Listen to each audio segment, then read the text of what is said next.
The fancy restaurant buzzed with conversation as I smoothed my new dress nervously. Only 2 months into my first real job, and here I was sitting next to Jacob Helsing, the CEO of our tech sales company.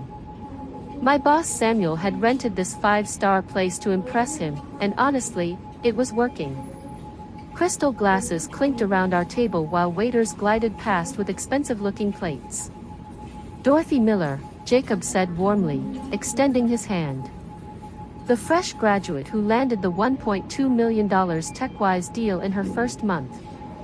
"I've heard incredible things about you." My cheeks burned with pride. After moving to this new city with nothing but college debt and big dreams, that sale had changed everything. The $60,000 commission was the most money I'd ever seen in my life. "Thank you, sir, I'm just grateful for the opportunity," I replied, trying to sound professional. Jacob smiled. "Modest too. I like that.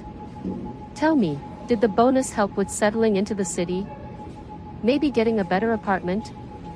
My fork froze halfway to my mouth. "What bonus? You mean my commission?" "Not your commission," he clarified, looking confused. "The extra 5% bonus I specifically asked Samuel to pay you. We believe in rewarding exceptional talent." I glanced sideways at my boss Samuel, whose face had gone pale. "Oh yes, absolutely," I lied, my mind racing. The rest of dinner passed in a blur. Samuel quickly jumped into the conversation, steering it away from bonuses and towards company projections. Every time I tried to speak, he'd interrupt with some urgent business topic. I smiled and nodded, but inside my thoughts were spinning. An extra 5% bonus, that would be another $60,000. $60,000 that apparently belonged to me, sitting somewhere in limbo. I watched Samuel butter his bread roll with shaky hands, avoiding my eyes completely. "Dorothy has such a bright future ahead," Jacob continued, patting my shoulder. "If she keeps this trajectory, I'd steal her away from you, Samuel," he said as he turned to my boss. "She could be our youngest salesperson at headquarters."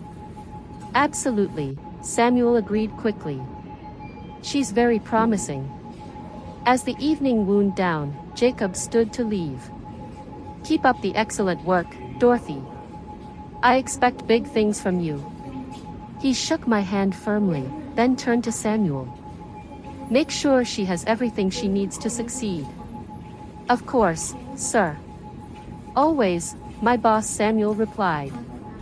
The moment Jacob's car pulled away, I turned to Samuel, but he was already walking to his Mercedes, calling over his shoulder, "Great dinner. See you Monday." I stood alone under the restaurant's bright lights, my mind reeling. Where was my bonus? That night, I called my mom. We'd always been close, more like best friends than mother and daughter. She was the only person who knew how scared I'd been about this move, how desperately I needed this job to work out. "Mom, something weird happened tonight," I said, pacing around my tiny apartment. "Tell me everything, honey." I explained the whole dinner conversation, Jacob's confusion about the bonus, Samuel's nervous behavior. Mom listened quietly, occasionally making small concerned sounds. "So let me get this straight," she said finally. "The CEO thinks you got paid an extra $60,000 that you never received?" "Exactly." And Samuel looked like he'd seen a ghost when Jacob mentioned it. Mom was quiet for a long moment. "Dorothy, you need to be very careful here. But you also need to get what's rightfully yours. Don't let anyone steal from you, especially not your own boss." "But what if I'm wrong? What if there's some misunderstanding? Then asking questions won't hurt." "But if you're right?" She paused. "If you're right, then Samuel has been stealing from you. And that's not okay, no matter how much you need this job." I stared out my window at the city lights, feeling overwhelmed. What should I do? Talk to him Monday. Be direct but professional. And honey, don't let him intimidate you. Monday morning arrived gray and drizzly. I barely slept, rehearsing what I'd say to Samuel 100 times. My stomach churned as I walked into our sleek office building, past the marble lobby and up to the 15th floor. Samuel's corner office had floor-to-ceiling windows overlooking the city. Usually, I loved the view. Today, it made me dizzy. I knocked on his door frame. "Come in, Dorothy. How was your weekend?" "Good, thanks." "Samuel, I need to ask you about something from Friday night." His hands stilled over his keyboard. "Oh. What about?" "The bonus Jacob mentioned, the extra 5% he said he asked you to pay me." Samuel blinked slowly, then shook his head. "I'm not sure what you mean." "Jacob mentioned a lot of things that night." My heart sank. He was going to make me say it. He specifically mentioned an extra 5% bonus for my first sale. He seemed surprised when I didn't know about it. "Oh," Samuel's face brightened suddenly. "That bonus, yes, of course. We're still waiting for accounting to clear the paperwork. You know how these things are. Lots of red tape with bonus payments." Relief flooded through me. "Really? Oh gosh, I feel so stupid for bringing it up." "Don't worry about it. These things take time. Should be sorted soon." I apologized profusely and headed back to my desk, feeling embarrassed. Maybe I'd overreacted. Maybe everything was fine after all. 3 weeks passed. I threw myself into work, determined to prove I deserved that first sale. My second month with the company was ending, and I was on the verge of closing another big deal, $600,000 with Morrison Industries. It wasn't as massive as my first sale, but it was solid. The day the deal closed, I did a little victory dance in the supply closet. Another $30,000 commission was heading my way.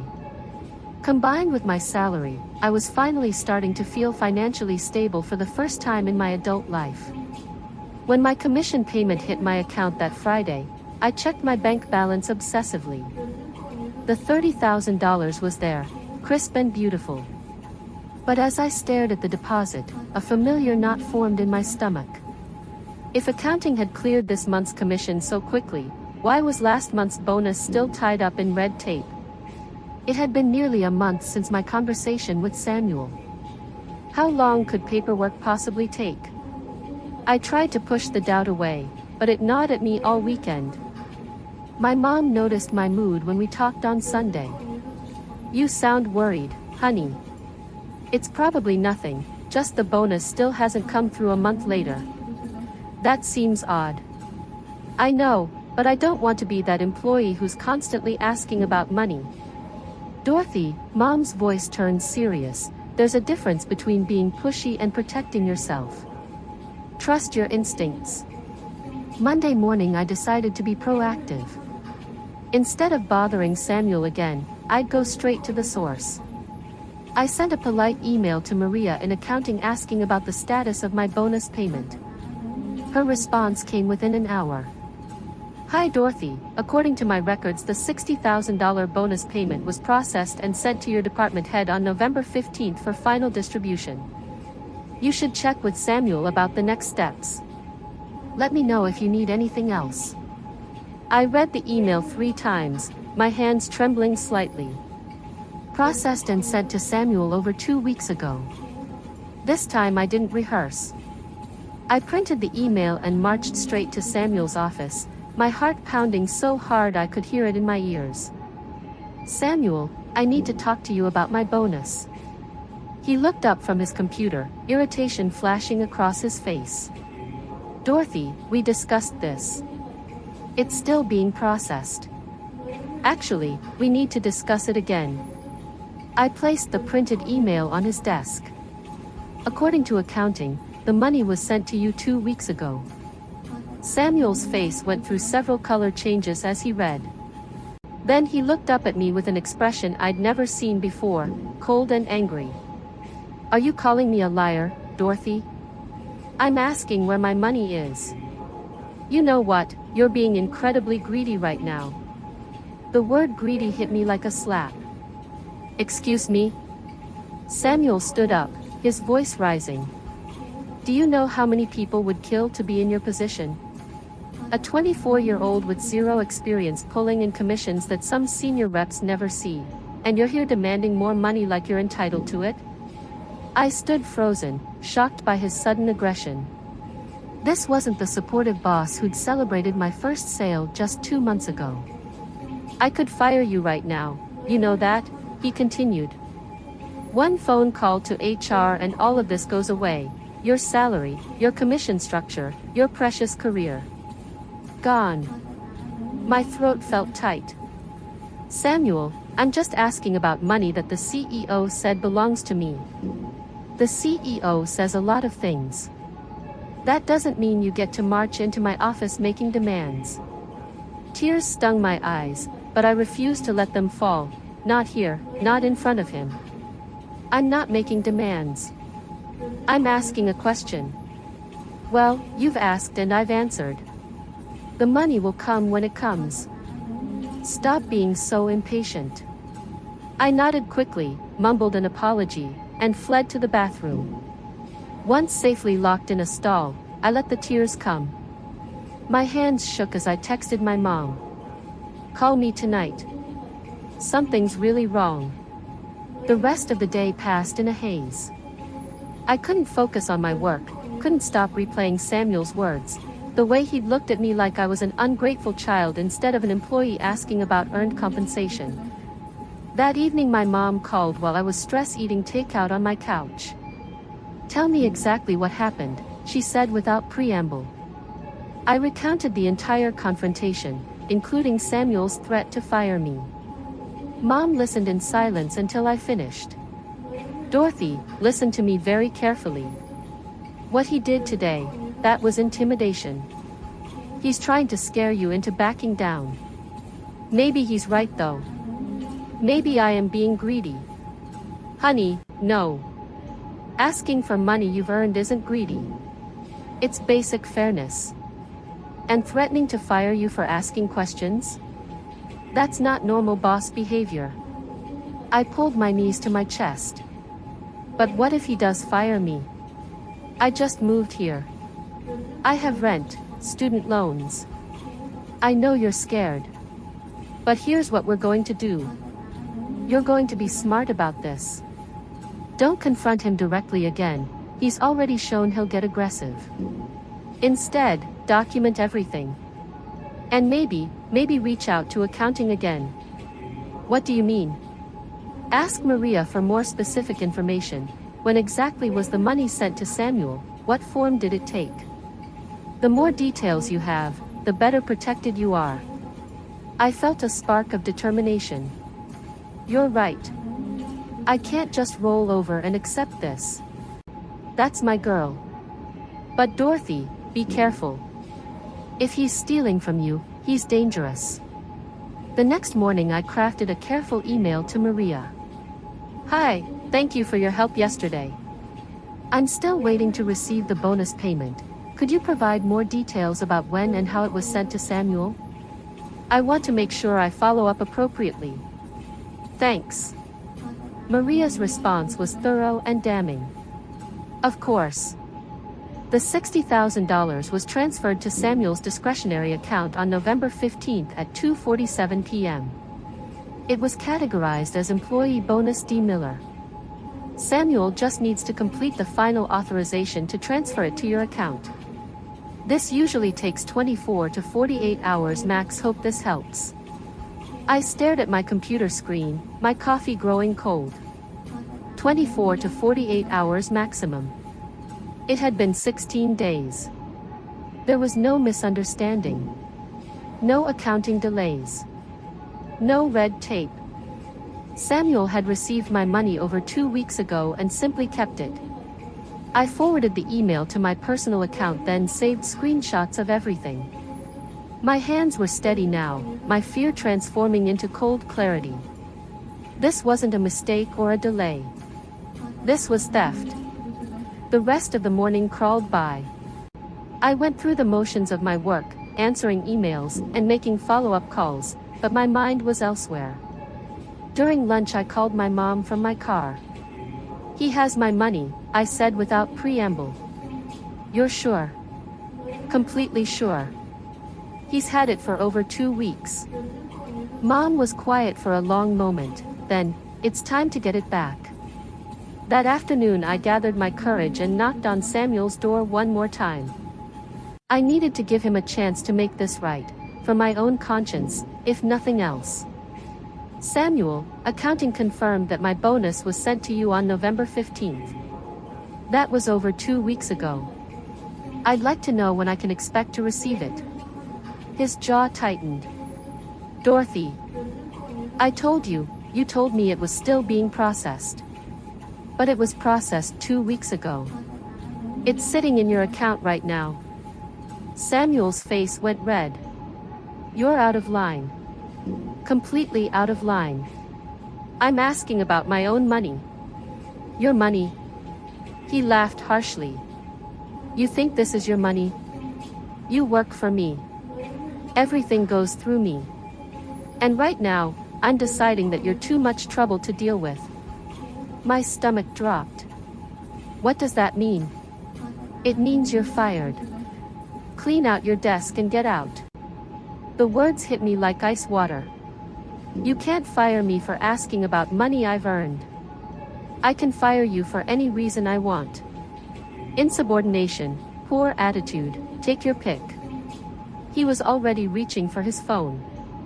"Security. I need someone to escort an employee out of the building." "Fine," I said, my voice surprisingly steady. "But I still want my $60,000 bonus."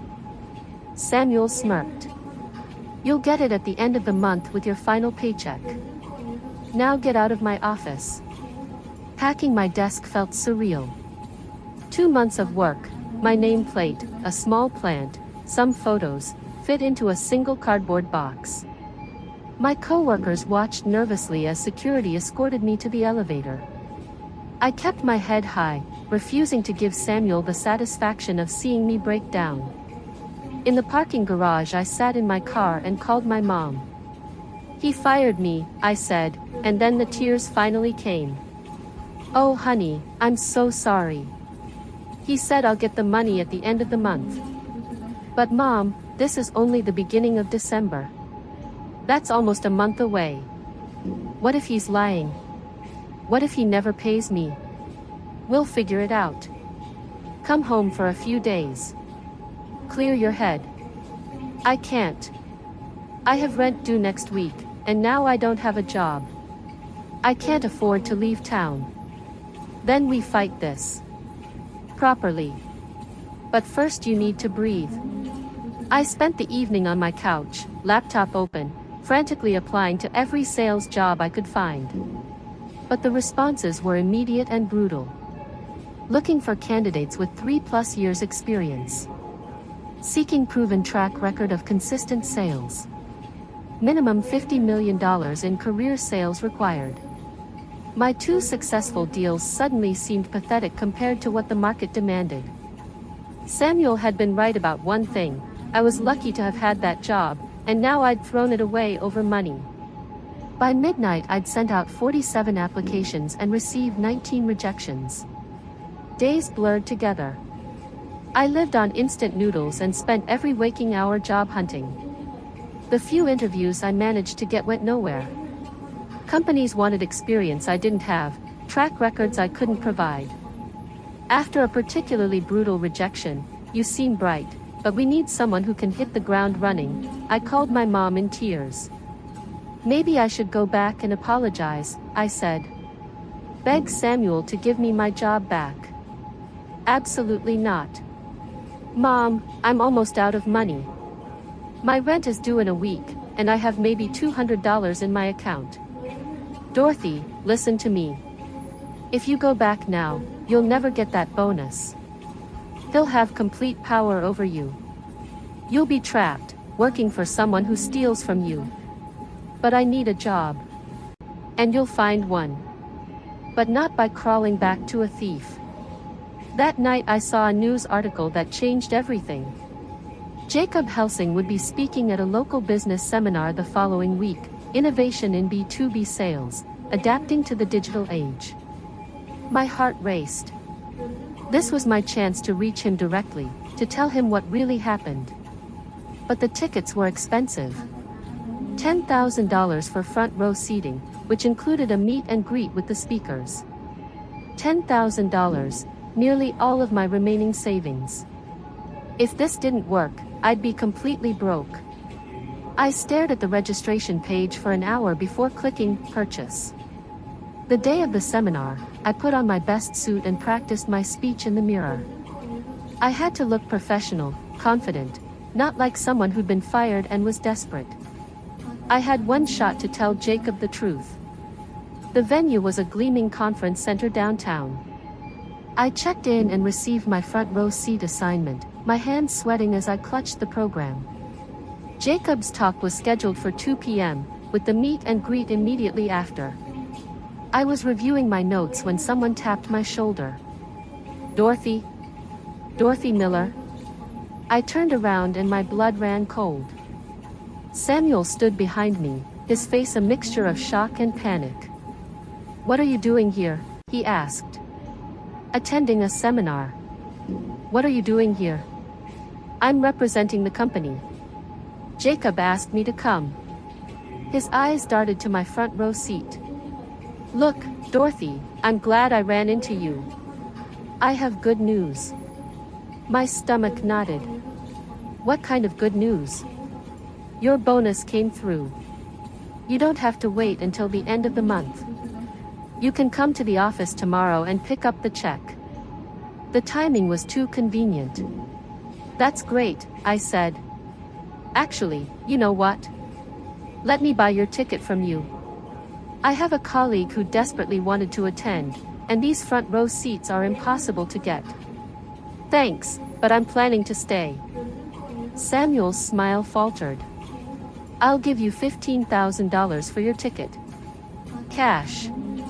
My heart started racing. $15,000 for a $10,000 ticket?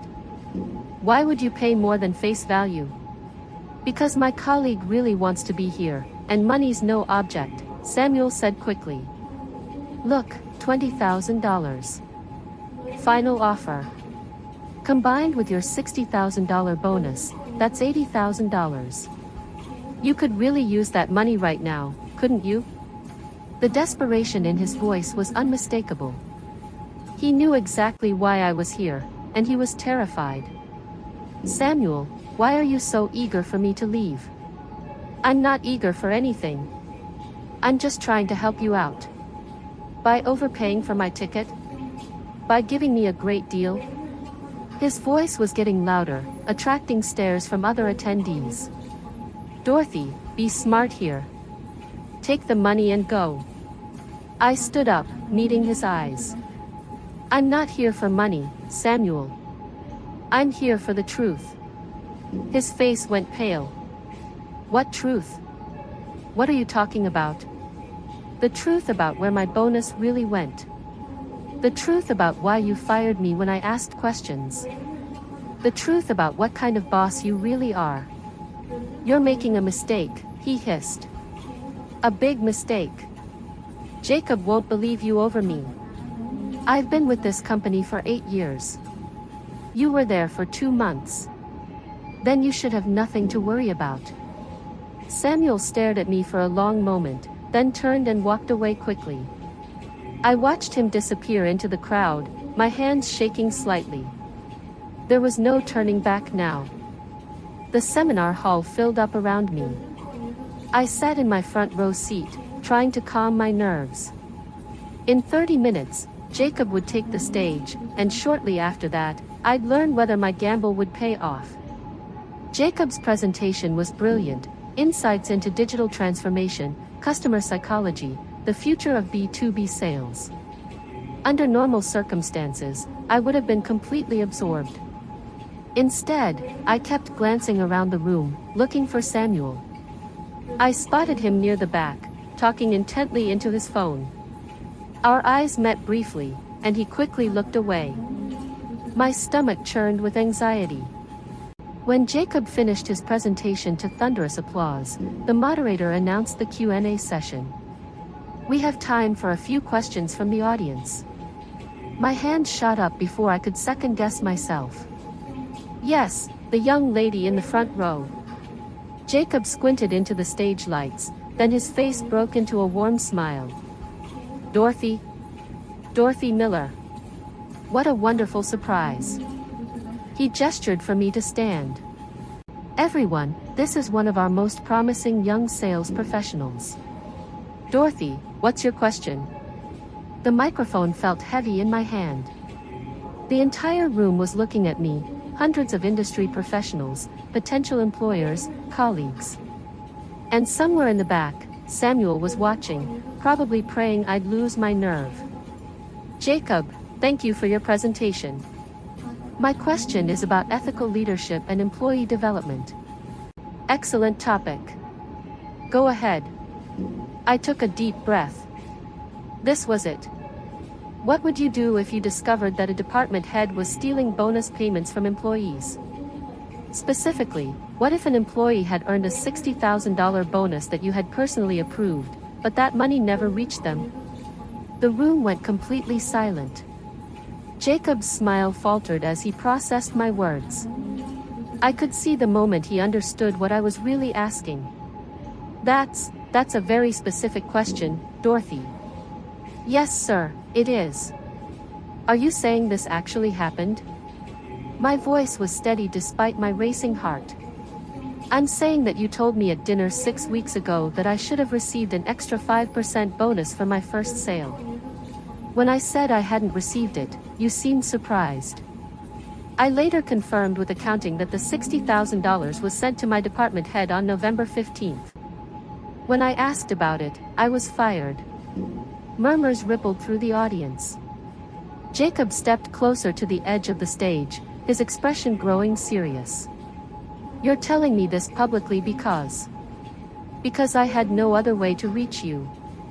And because I believe you meant what you said about rewarding exceptional talent.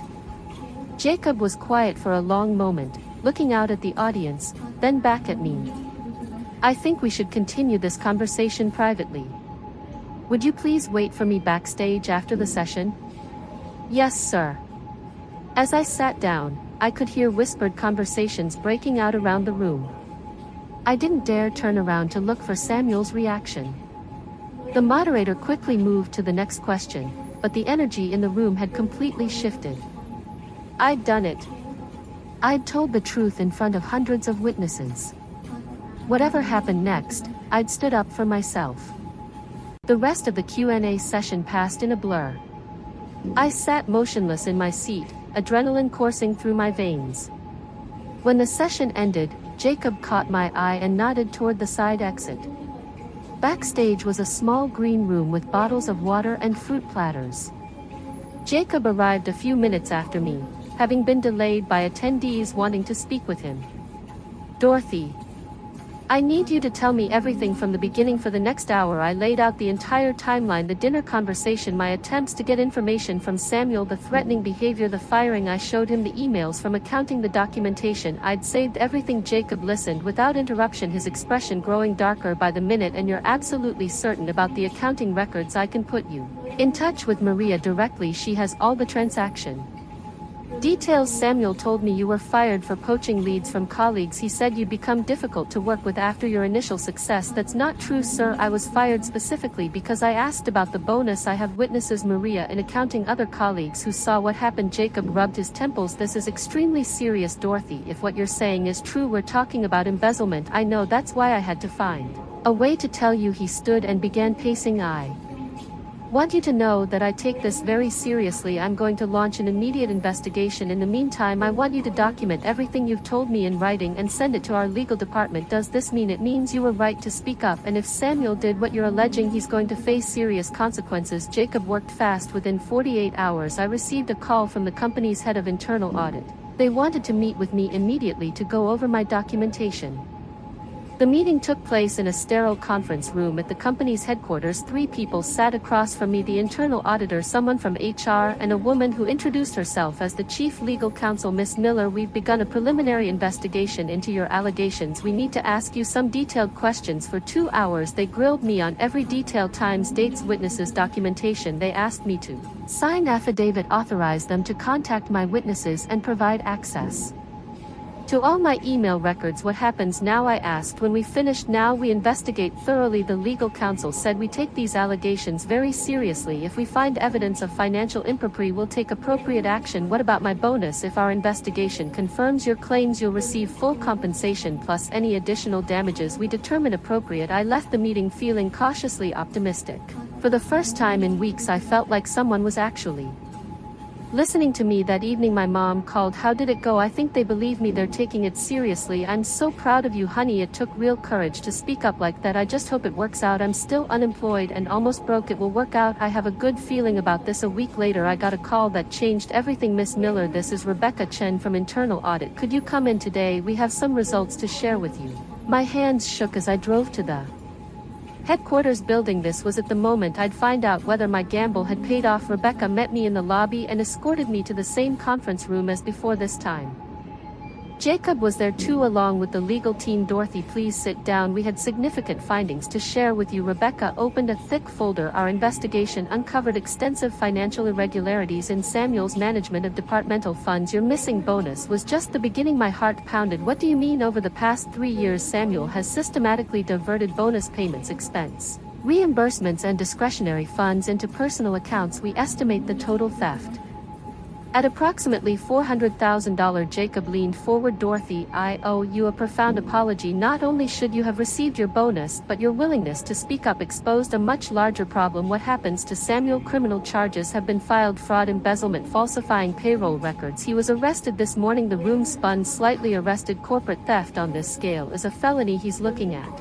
significant prison time. Rebecca slid a document across the table. This is a check for your $60,000 bonus plus $20,000 in additional compensation for the distress and inconvenience you experienced. I stared at the check, unable to quite believe it was real. There's more. Jacob said, I'd like to offer you a position here at headquarters, senior account executive, with a $15,000 salary increase and an enhanced commission structure. My mouth fell open. You're offering me a job? I'm offering you a career. What you did took incredible integrity and courage. Those are exactly the qualities we need in our leadership pipeline. But I only had 2 successful sales. You also had the backbone to stand up to a corrupt supervisor and expose a major fraud. That tells me everything I need to know about your character. Jacob smiled. Plus those 2 sales were pretty impressive for someone with 0 experience. I think you're going to do very well here. I looked around the room at the faces watching me expectantly. 6 weeks ago I'd been fired and desperate. Now I was being offered a better job at the company's headquarters. When would you want me to start? How about Monday? We'll arrange your relocation, help you find an apartment here in the city, full corporate support. I thought about calling my mom with the news about finally being able to pay my bills without stress, about having a real career path ahead of me. Yes, I said, absolutely yes. My first week at headquarters was surreal. Instead of a tiny cubicle, I had an actual office with a window.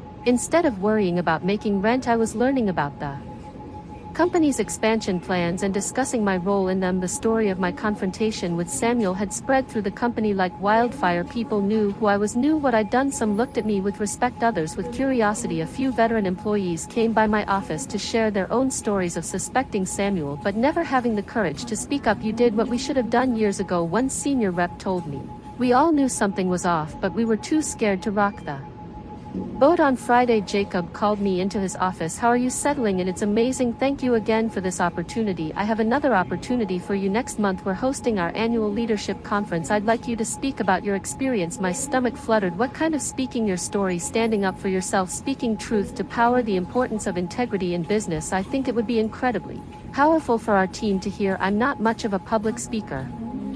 Dorothy, you stood up in front of 500 people at that seminar and exposed a fraud. I think you'll be just fine. He was right. After everything I'd been through, a corporate presentation seemed manageable. Okay, I said, I'll do it. The leadership conference was held at a luxury resort outside the city. 200 of the company's top performers, managers, and executives gathered for 3 days of training and networking. I was scheduled to speak on the second day right after lunch. My topic, integrity and action. Why doing The right thing matters. Standing backstage, I thought about how much my life had changed in just a few months. 6 months ago, I was a college student with no real-world experience. 3 months ago, I was unemployed and desperate. Now I was about to address the company's leadership team. Ladies and gentlemen, please welcome Dorothy Miller. I walked onto the stage to enthusiastic applause. In the front row, I spotted Jacob smiling encouragingly. 3 months ago, I was fired for asking a simple question: where is my bonus? Today, I want to talk about why asking that question was the most important thing I've ever done. For the next 20 minutes, I told my story not as a victim but as someone who learned that integrity isn't just about doing the right thing, it's about having the courage to speak up when others don't. The applause when I finished was thunderous. During the break, person after person came up to thank me, to share their own stories, to tell me how inspiring my speech had been that evening. At the dinner reception, Jacob pulled me aside. That was exceptional, Dorothy. You have a real gift for connecting with people. Thank you. It felt good to share the story on my own terms. I have a question for you. How do you feel about mentoring? We're starting a program for young professionals who might face similar challenges, people who need someone in their corner, someone who understands what it's like to feel powerless in a corporate environment. I thought about my younger self, terrified and alone, not knowing how to navigate workplace politics or stand up for myself. I'd love that. Excellent. We'll start small, maybe 5 or 6 men's people who show promise but might need guidance on building confidence, asking the right questions, protecting themselves. 6 months later, my first mentoring group was thriving. I worked with young employees who'd been passed over for promotions, who felt intimidated by aggressive managers who weren't sure how to advocate for themselves. One mentor, Sarah, reminded me of myself at 24, brilliant but quiet, undervalued by her boss, afraid to speak up about unequal treatment. I don't want to cause trouble, she told me during one of our sessions. Sarah, asking for fair treatment isn't causing trouble, it's expecting basic respect. But what if they fire me? Then you'll find a better job, but more likely they'll realize they need to treat you better. 3 weeks later, Sarah came to my office beaming. She'd successfully negotiated a promotion and a raise. I kept thinking about what you said, that asking questions isn't greedy, it's professional. Moments like that made everything worthwhile. A year after my seminar confrontation, I received an unexpected piece of mail at my office, a letter from the state correctional facility. It was from Samuel. Dear Dorothy, it began, I know I have no right to contact you, and I'll understand if you throw this letter away without reading it, but I wanted you to know that I'm sorry. I almost did throw it away, but curiosity won out. What I did to you was wrong. I was jealous of your success, intimidated by your potential. When you made that first sale, I felt like a failure in comparison. Instead of celebrating your achievement, I resented it. Taking your bonus wasn't about the money, it was about trying to diminish what you'd accomplished. He went on to explain how the theft had started small with minor expense reimbursements and gradually escalated, how he justified it by telling himself he deserved the money more than the employees he managed. I destroyed my career, my reputation, and my integrity because I couldn't handle someone else's success. That's on me, not you. You did the right thing by speaking up. I hope you can find it in yourself to forgive me someday, but I understand if you can't. I read the letter twice, then folded it and put it in my desk drawer. I felt empty, not angry, not satisfied, just sad that someone had thrown away so much over petty jealousy. I never wrote back, but I didn't throw the letter away either. Last week, Jacob called me into his office for our quarterly review. 2 years into my headquarters role, I'd exceeded every target, built a successful mentoring program, and established myself as one of the company's rising stars. Dorothy, I have something important to discuss with you. My performance review, your future. I'm announcing my retirement next year. The board is already discussing succession planning. My heart skipped. Congratulations on your retirement, you've earned it. Thank you. But here's the thing, I've been watching you very carefully, your integrity, your leadership potential, your ability to inspire others. The board has too. What are you saying? I'm saying that if you want it, and if you continue on your current trajectory, this company could be yours someday. Maybe not immediately, but within the next 5 to 10 years. I stared at him speechless. You remind me of myself at your age, he continued, hungry, principled, willing to take risks for what's right. Those are the qualities this company needs in its leadership. Walking out of his office, I thought about the scared 24-year-old who'd sat in that fancy restaurant 18 months ago, confused about a missing bonus. She never could have imagined this moment. My phone buzzed with a text from my mom. How did your review go? I typed back, I'll call you tonight. You're not going to believe this. It was never really about the $60,000. It was about knowing my worth and having the courage to demand it. Let me know if you'd like it formatted or styled differently.